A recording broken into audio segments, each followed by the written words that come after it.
ইসরো, যাকে কখনো আমেরিকা বরবাদ করার জন্য ষড়যন্ত্র করেছিল, ওই ইসরো দিল এমন ধামাকা যার জন্য নাসার হার্টবিট বেড়ে যায়, চীনের আকাশে রাজ করার স্বপ্ন ভেঙে চুরে তছনছ হয়ে যায়। 30শে জুন ভারতের গর্ব ইসরো পিএসএলভি C-53/DSEO মিশনকে সফলতাপূর্বক লঞ্চ করে বিশ্বকে চমকে দিয়েছিল। এই রকেটের সঙ্গে 3টে বিদেশি স্যাটেলাইট এবং 2টো স্বদেশি স্টার্টআপ পাঠানো হয়েছিল।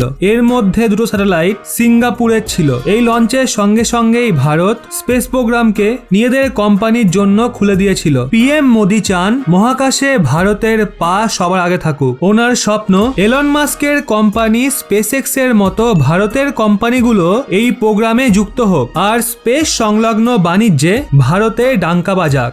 আর এর প্রথম প্রভাব হয় 2টো স্টার্টআপ দিগান্তারা এবং ধ্রুব এয়ারোস্পেস এতে অংশগ্রহণ করে। ইসরোর অভিযান এমন কামাল করেছে যা কেউ ভাবতেও পারেনি। চাঁদকে দখল করার জালবোনা চীনও এটা আর এবার ভাবতেও পারেনি। ইসরোর এই প্রদর্শন বিশ্বের অনেক স্পেস এজেন্সিকে ঝটকা দিয়ে দিয়েছে। আচ্ছা, ইসরো এমন বিশেষ কি করেছে যার জন্য দুনিয়ার হোশ উড়ে গেছে? স্পেসে ভারতের বৃদ্ধিপ্রাপ্ত শক্তির জন্য তাদের অস্থিরতা বেড়েছে। বন্ধুরা, যখনই কোনো কৃত্রিম উপগ্রহ কক্ষপথে অবস্থান করে তখন তার রকেটের পেছনের অংশ আবর্জনা হয়ে যায়, কিন্তু ইন্ডিয়ান স্পেস রিসার্চ অর্গানাইজেশন অর্থাৎ ইসরো এই ভাগকে আবর্জনা করে তোলার বদলে কাজে লাগানোর চেষ্টা করেছে। পিএসএলভি C-53/DSEO অভিযানে পোয়েম নামের টেকনিক প্রয়োগ করে উৎক্ষেপিত যানের চতুর্থ ভাগকে উপযোগী করে তোলা হয়। ওই ভাগকে বৈজ্ঞানিক প্রয়োগের মঞ্চরূপে ব্যবহারযোগ্য করে তোলা হবে। ইসরো বিশ্বের অসংখ্য স্পেস এজেন্সির থেকে এক ধাপ আগে ভাবে।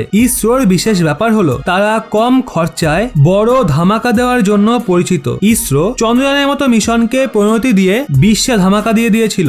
ভারতের ডিফেন্স প্রয়োজনীয়তাকে দেখে ইসরো অবাক করা স্যাটেলাইট লঞ্চ করে দুনিয়াকে তার ক্ষমতা দেখিয়েছে। কিন্তু এইবার ইসরো যা করেছে তার পেছনে বিশেষ কারণ রয়েছে। বন্ধুরা, এই ভিডিওতে আমরা আপনাদের এই মিশনের ধামাকাদার ব্যাপারগুলো সম্বন্ধে বলছি, যা জেনে আপনাদের বুক গর্বে চওড়া হয়ে যাবে। C-53/DSEO মিশনের পোয়েম টেকনিক চমকে দেওয়ার মতো। রকেটের শেষ অংশ দেবে ধামাকা, যা চীনের ঘুম উড়িয়ে দেবে। বন্ধুরা, পোয়েম আসলে পিএসএলভি অরবিটাল এক্সপেরিমেন্টাল মডিউল, যা বিজ্ঞানীদের কক্ষপথেই প্রয়োগ করার আবশ্যকতা প্রদান করবে। এর জন্য ইসরোর পোলার স্যাটেলাইট লঞ্চ ভেহিকেলের শেষ অর্থাৎ চতুর্থ শ্রেণীর অংশের ব্যবহার করা হয়েছে, যা সাধারণত কক্ষপথে স্থাপন হওয়ার ভূমিকা শেষ হওয়ার পর নষ্ট হয়ে যায়। পোলার স্যাটেলাইট লঞ্চ ভেহিকেল 4টে ভাগের রকেট, যার প্রথম 3টে অংশ তো মহাসাগরে পড়ে যায়, কিন্তু শেষ অর্থাৎ চতুর্থ ভাগ, যেটাকে PS-4ও বলা হয়, স্যাটেলাইটকে তার কক্ষপথে পৌঁছানোর পর সেটা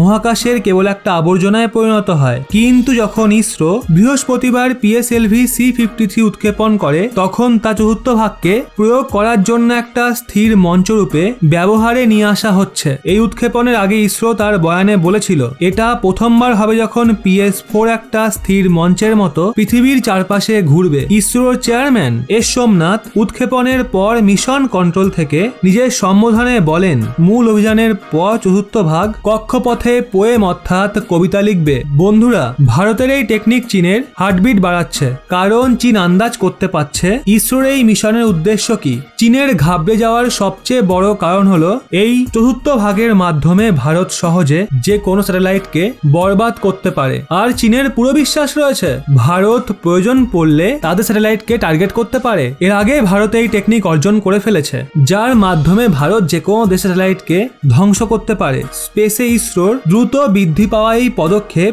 এই কারণেই চীনকে চাপের মধ্যে ফেলেছে, কারণ অন্য দেশের জমি ও সমুদ্র সীমা হাতানোর পর চীন চাঁদ দখল করা ষড়যন্ত্র করছে। তারা চায় চাঁদে কেবল তাদের রাজত্ব হোক, চাঁদ নিয়ে গবেষণা করতে না পারে, তাদের ইচ্ছার বিরুদ্ধে কেউ চাঁদে পা রাখতে না পারে। এমনটা মনে হয় চীন চায় ভবিষ্যতে চাঁদে যাওয়ার জন্য মানুষজন তাদের থেকে ভিসা নিক। চীনের এই কার্যকলাপ আমেরিকার চিন্তাও বাড়িয়ে দিয়েছে, কিন্তু তার আগে ইসরো চীনকে মারাত্মক চিন্তায় ফেলে দিয়েছে। তো বন্ধুরা, এই বিষয় নিয়ে আপনাদের কি মতামত? ভারতের বিজ্ঞানীদের জন্য গর্বে বুক ভরে উঠছে তো? কমেন্টে জয় হিন্দ লিখে জানিয়ে দিন।